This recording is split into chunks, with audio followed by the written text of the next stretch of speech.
एक हमारे यहाँ कहावत है अयोध्या में कि खिसियानी बिल्ली खम्भे को नोचे। आलोचना करने वाले राम जी की आलोचना करते रहे, रामचरितमानस की आलोचना करते रहे, अयोध्या की आलोचना करते रहे। अब सबसे पेट नहीं भरा तो मेरी आलोचना करने लगे।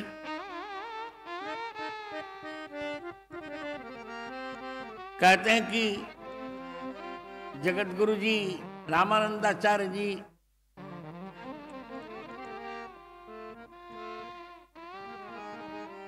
दलितों के विरोधी हैं, जबकि मेरे किसी भी वक्तव्य में आचार्यों में मैं ही एक ऐसा आचार्य हूं जो चारों वर्णों का समान रूप से सम्मान करता हूं।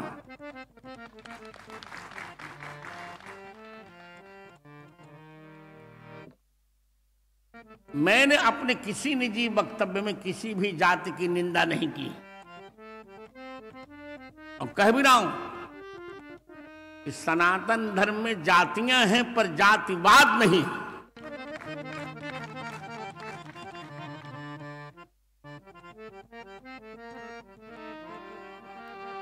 राम राज्य तब हुआ जब निषाद से भगवान राम ने चरण धुलवाया।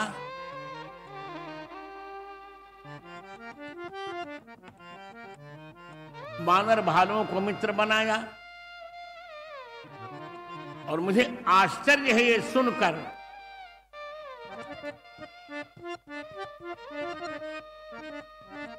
कि मैं जिस संप्रदाय का आचार्य हूं, रामानंदाचार्य ही एक ऐसे व्यक्ति हैं जो हरिजन जाति में उत्पन्न हुए। उन्हीं की भाषा में वो कहते थे मेरी जात चमारी। हरिजन जाति में उत्पन्न हुए रैदास जी को भी रामानंदाचार्य जब अपना शिष्य बनाया।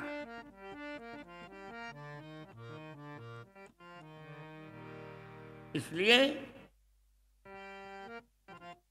मैंने कभी भी इतना कहा है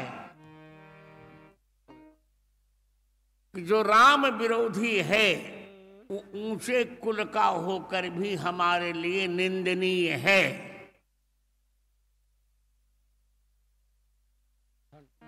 और जो राम जी का रामानुरागी है वो किसी भी कुल में हो, किसी भी वर्ण में हो, किसी भी जाति में हो, किसी भी लिंग में हो, वो हमारे लिए पूजनीय है। ये मैं आज भी कह रहा हूं।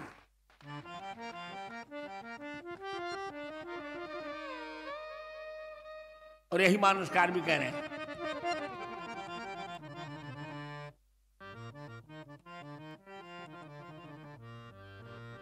तुलसीदास जी ने जो तुलसी सप्तशती में कहा है, वहां जात परक शब्द नहीं। तुलसी भजन राम को चारु वर्ण चमार, वहां चमार शब्द जात परक नहीं है। जो राम जी को नहीं भजता वो किसी भी वर्ण का हो, चमार माने चमड़े का प्रेमी हो, वहां निंदा परक नहीं।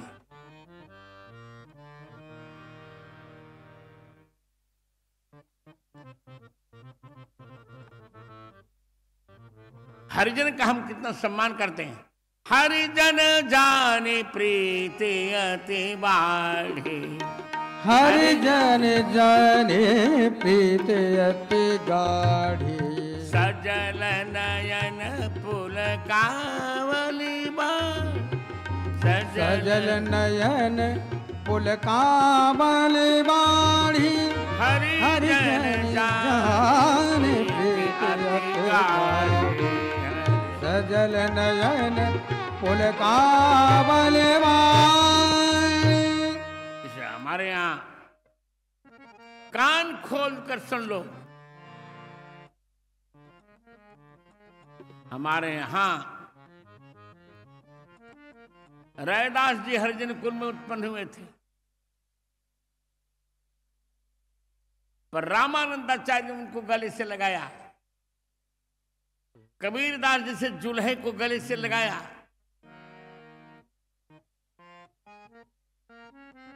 सेन को गले से लगाया।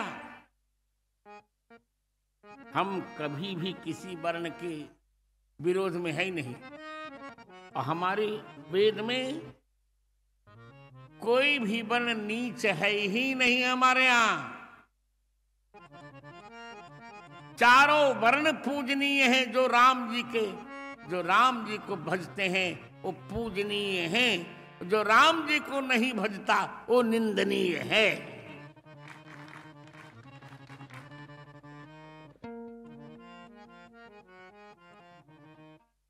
वेद ने स्वयं कहा, ब्राह्मणों समखमासीत बाहु राजन्य कृतः ऊरु तदस्य जन्मैष्य प्रधागम शूद्रो जायत। अब लोगों को कुछ नहीं मिल रहा तो हमारी निंदा करेंगे। कुछ तो मिल नहीं रहा है।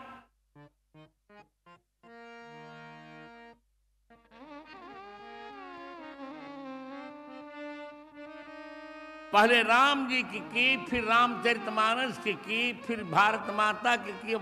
अब नहीं पेट भर तो मेरी निंदा करेंगे। जबकि मेरे वक्तव्य से और आचार्य सहमत नहीं है, पर मेरा वक्तव्य खुलकर है कि वेद ने किसी भी वर्ण की निंदा की ही नहीं। ओम ब्राह्मण समखमासीत बाहो राजन्य कृतः ऊरु तदस्य जन्मैष्य प्रधागम शूद्रो अजायत। ब्राह्मण वर्ण भगवान के मुख से प्रकट हुआ। क्षत्रिय वर्ग भगवान की भुजा से, वैश्य वर्ग भगवान की ऊरु जंघे से, शूद्र वर्ग, ये शूद्र शब्द नाम है, निंदा परक नहीं है। इसे एक पिता के चार बेटे, शूद्र वर्ग भगवान के चरण से उत्पन्न हुआ। जैसे एक पिता के चार बेटे, तो किसी का नाम मोहन, किसी का नाम सोहन, किसी का नाम सुनील, किसी का नाम अनिल। उसी प्रकार इस चारों वर्णों के नाम हैं। ब्राह्मण, क्षत्रिय, वैश्य, शूद्र नाम है। शूद्र शब्द का अर्थ क्या है? शूद्र, शु माने परमात्मा, तारब्य है। शु माने परमात्मा, उ माने निश्चय ही, द्र माने द्रवित हूं। जिस पर परमात्मा निश्चित द्रवित हो जाते हैं उसी को शूद्र कहा जाता है।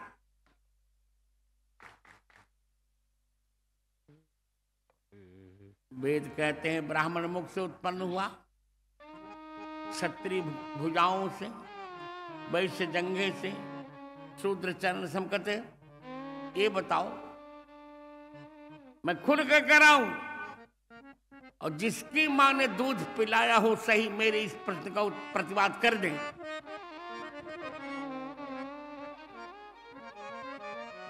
जब मैं कह रहा हूं, पहली बात तो भगवान का कोई भी अंग अशुद्ध होता ही नहीं। जैसे चीनी का घोड़ा बना दो, चीनी का, तो उसकी पूंछ भी चीनी की, उसका चरण भी चीनी का, उसका मुख भी चीनी का, उसका कान भी चीनी का। उसी प्रकार भगवान का विग्रह आनंद से बना है, तो भगवान का चरण भी आनंदमय, भगवान का मुख भी आनंदमय, भगवान की भुजा भी आनंदमय, भगवान का जंगा भी, सब कुछ आनंदमय। भगवान आनंदमय अभ्यासात।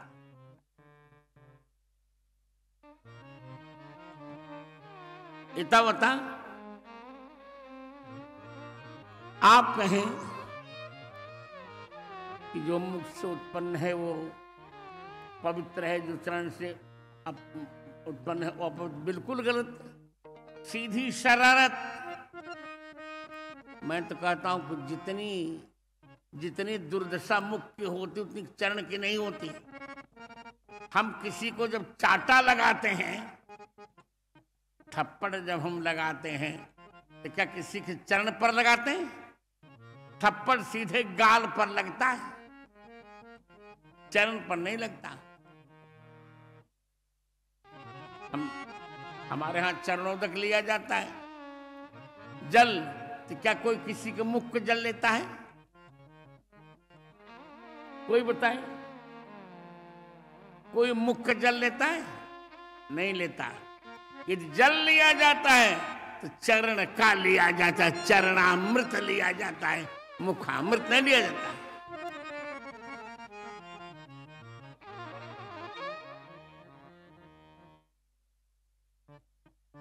आप जानते हैं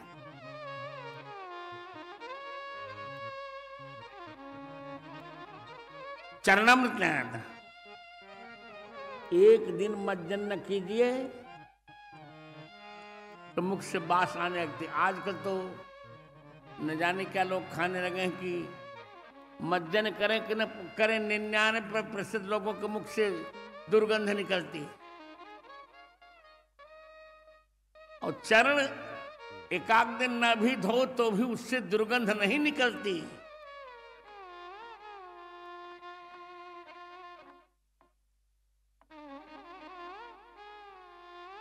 उसी चरण से शूद्र निकला।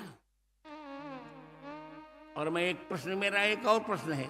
हम लोग तो सनातन धर्मी हैं, हम आपसे पूछते हैं सबसे श्रेष्ठ और सबसे पवित्र नदी का नाम बताइए जो हमारे देश में बहती, जल्दी बताइए। क्या? और गंगा कहां से प्रकट हुई? भगवान के चरण से। तो यदि भगवान के चरण से प्रकट होकर गंगा जी सबसे पवित्र हो गई, तो उन्हीं भगवान के चरण से प्रकट जन्म लिया हुआ शूद्र आप पवित्र क्यों हो गया?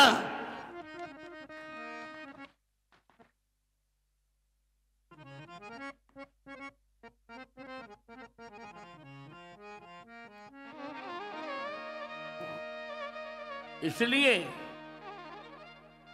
ये भ्रम है। मैंने कभी भी, एक ही मेरा सिद्धांत है, जिसे भारत में रहना है उसे जय श्री राम कहना है।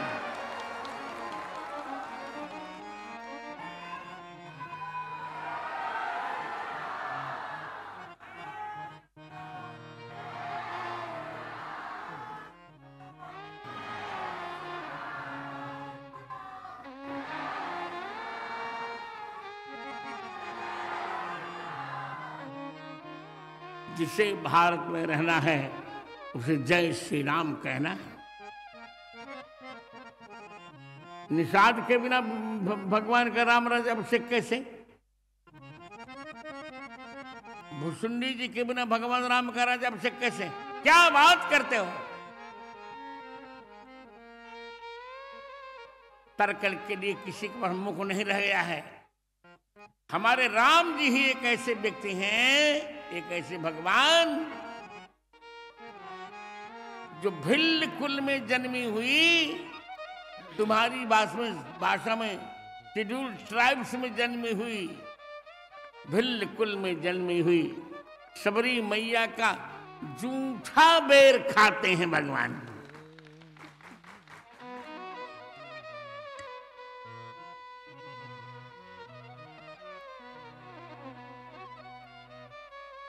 इसलिए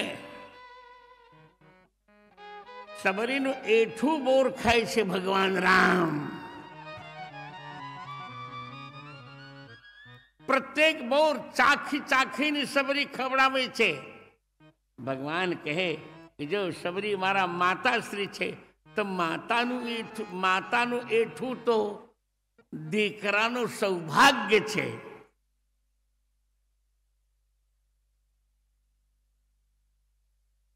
પ્રત્યેક બાળકનું સૌભાગ્ય છે.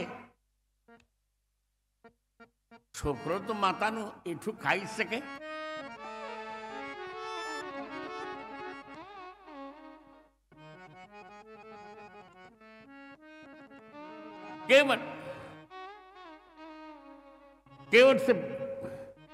કેવટ ની સામે પોતે રામજી કહી રહ્યા છે